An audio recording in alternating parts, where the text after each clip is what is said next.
किया। और क्या नाम है इनके, अपने हरिचरण बाबू जो असिस्टेंट सुप्रिटेंडेंट है उनका नाम लिखा कि वो मेरे साथ थे।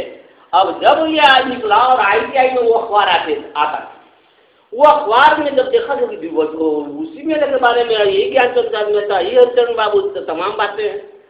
तो वो जैसा कि तुलसीदास जी ने भी लिखा है अपने वंदना के कर्म में कि मैं रामायण तो लिख ही रहा हूँ रामचरितमानस, लेकिन मैं सबकी वंदना करता हूँ, बंदो भगवान या गणना जी, जय गणेश जी, हर प्रकार की वंदना किया उन्होंने। लेकिन वो ऐसे आलोचकों की ये वंदना किया, वैसे खल जनों का भी, दुष्ट जनों का भी वंदना किया है तुलसीदास जी ने, जो मानते नहीं आपकी कृति को। दीन मोहम्मद अच्छा कर ही नहीं सकता कभी, दीन मोहम्मद नहीं किया हुआ है। दीन मोहम्मद से करता है तो पूरी खामियां निकालिए, ये धनंजय है करता नहीं, वो खामी निकालो, ये वो नहीं करेगा, ये नहीं करेंगे, कर ही नहीं सकते, वो बुड़वक, वो बेवकूफ है। सभी में ये विशेषता है, सभी में गुण है, हम आदर करना सीखें। यदि हम आदर करते हैं तो किसी व्यक्ति के अंदर जो विशेष गुण है, कोई विशेष गुण तो उसके अंदर से निकालिए। सारी की सारी उसमें गलतियां होगी ऐसी तो नहीं चलता है ना। भगवान ने बनाया तो कुछ गुण जरूर दिया होगा, उस गुण का उपयोग करना। कोई लिख सकता है, कोई बोल सकता है, कोई खट सकता है, उनका उपयोग करना हम सीखें। हम संस्था के लिए, समाज के लिए, संगठन के लिए हम उसको लगाएंगे तो आखिरकार अंततः यह देश के लिए प्रतिफलित होगा, राष्ट्र के लिए प्रतिफलित होगा। हम सजेंगे, हम संवरेंगे, हम ऊंचे जाएंगे, जा रहे हैं। कर्म से हम बताए चले जा रहे थे, इस प्रकार से कुछ वेतन आयोग की सिफारिश से आती चली गई, वित्तीय दशा सुधरती चली गई, और आज मोटरसाइकिल से कम किसी को नहीं। अब कार खरीदी जा रही है, वित्तीय प्रबंधन की आवश्यकता है, बहुत अच्छी बात है। सौभाग्य से हमारे बीच अपने शाखा प्रबंधक यहाँ से हैं, तो है जीवन स्तर को हमको ऊंचा उठाना है, ये चलेगा। सारी चीजों के चलने के साथ आज के दिन भी आप कहेंगे कि आज बताने लगे, हम इसकी आवश्यकता समझते हैं। आप अनुदेशक, आप सहायक हैं ये कार्यालय में, अनुशासन का तो पालन निश्चित रूप से कीजिए, यह कहीं नहीं जाता है। आप कोई शिकायत हो प्राचार्य से, वो अनुशासित तरीके से आप मिल करके बैठ करके बात कर लीजिए, परंतु सामान्य तो जीवन में ऐसा न लगे अनुशासनहीनता। हम बहुत जोर जोर से न बोले। संस्थान के अंदर, बैंक के अंदर, किसी भी कार्यालय में उच्च पदाधिकारी जरूर कोई न कोई होता है, एक मर्यादा होती है वहाँ की। हम अपने कार्यालय में हैं या हम बैंक में गए या बाजार समिति के यहाँ गए हैं, तो हम अपना आचरण ठीक रखेंगे तो उनके यहाँ भी जाएंगे तो हम अच्छे ढंग से रहेंगे, तो वो समझेंगे किसी शिष्ट कार्यालय से संबद्ध है यह व्यक्ति।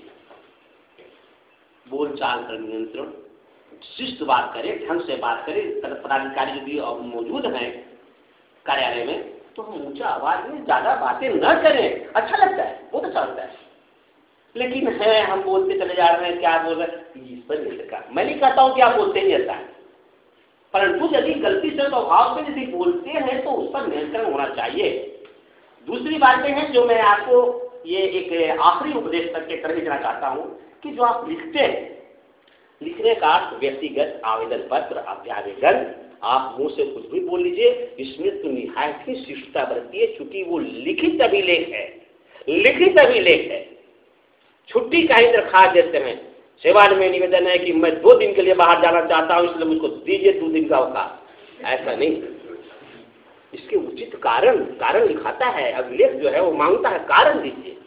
आज को नहीं देख रहा है अपना कल समाज समय पलटा गया, किसी ने देखना शुरू कर दिया, तो उचित बात लिखे कि फलाने की तबीयत खराब है या फलाने का काम है या घरेलू काम है, उचित वजह देकर के विनम्रता पूर्वक आग्रह कीजिए अवकाश के लिए। मेरे पास सभी अवकाश के आवेदन पत्र आते हैं, मैं पढ़ता हूँ तो मुझे कभी आश्चर्य लगता है, कैसे बुला कर कहें बोलेंगे तो कहेंगे देखा अभी क्या देखने का है, तो छुट्टी है लीजिए, छुट्टी है, आज यहाँ से हटिएगा, आज यहाँ से कटिएगा, कल परिवार से ये अनुशासन ग्रस्त चला जाएगा, कल आपके बच्चे आपको अपने ढंग से नहीं तो डील कर पाएंगे, तो बिखर जाएगा समाज। ये मेरे अनुभव है, ये जो मैं महसूस कर रहा हूँ उसको बता रहा हूँ। अब क्या बनता है, कुछ नहीं बिगड़ता है। और जोर से बोलने में, गरज के लिखने में, और उसमें कुछ नहीं है, शान है। शान तो है कि सम्मान पूर्वक और एक सिद्धांतबद्ध होकर के आप किसी बातों के लिए लड़िए, प्रबंधन से लड़िए। हम लड़ाई से नहीं रुकते, कमजोर नहीं होने कहते। उनका भी एक पक्ष होगा, आपका भी एक पक्ष है, ये मैं संदेश देना चाहता हूँ। और जैसा कि हमने कहा, समय भी ज्यादा गुजर रहा है कि दूसरे सत्र में हम प्रवेश कर रहे हैं। आपके तरफ से नए नए लड़के आए। जब हम आए थे तो हमारे सब वो चचा थे, बीच में भाई जैसे लगने लगे लोग। ये मेरा स्वभाव है, हर के जीवन में ऐसा नहीं होता। एक आयाम ये बदलता है, संक्रमण काल है। हमने बताया ना, अब एक तो नए लड़के आए हैं, मेरे बेटे की उम्र से नहीं कम, तो हम 3 स्थिति को देख रहे लिया है। ये 3 स्थितियां को हम भोगते हैं। इसलिए हम कह रहे हैं कि हम जो सेवानिवृत्त हो रहे हैं, एक अध्याय बन रहा है कि 1964-65 की बहाली के बाद की जो पहली बहाली हुई थी, जिसकी वैकेंसी 1977-76 में हुई थी, उस वैकेंसी के विरुद्ध में हमारी नियुक्ति हुई थी। और उसमें कदाचित हम 80 में ज्वाइन करने वाले हैं, तो उस क्रम में हम हैं, रिटायर कर रहे हैं। और मेरा ख्याल है कि हम पहला या दूसरा व्यक्ति होंगे। ऐसे तो 1984 में ज्वाइन किया हुआ, ये क्या नाम है, मुंडा रिटायर करके हैं, लेकिन वो बाद के विज्ञापन में है। जो विज्ञापन बिल्कुल बंद था, और जिस 79 में के विज्ञापन के विरुद्ध में हमारी बहाली हुई, जिसमें वो ये है कल्याण में भी प्रिंसिपल थे, हमारे साथ इंस्ट्रक्टर के पद पर बहाल हुए रघुनाथ बाबू। जोगेंद्र प्रसाद जो मैथ इंस्ट्रक्टर यहाँ हुआ करते थे, वो बाद वाले में 84-85 में है। ये है विजय पाल जी बाद में आए, लेकिन वो पुरानी जो कड़ी थी उसके बाद नई कड़ी में हम हैं और वो रिटायर कर रहे हैं। तो यह बात हम बताना चाहते हैं। और फिर सेवानिवृत्ति तो हुए, कोई पूर्णविराम तो नहीं लग रहा, और परिणाम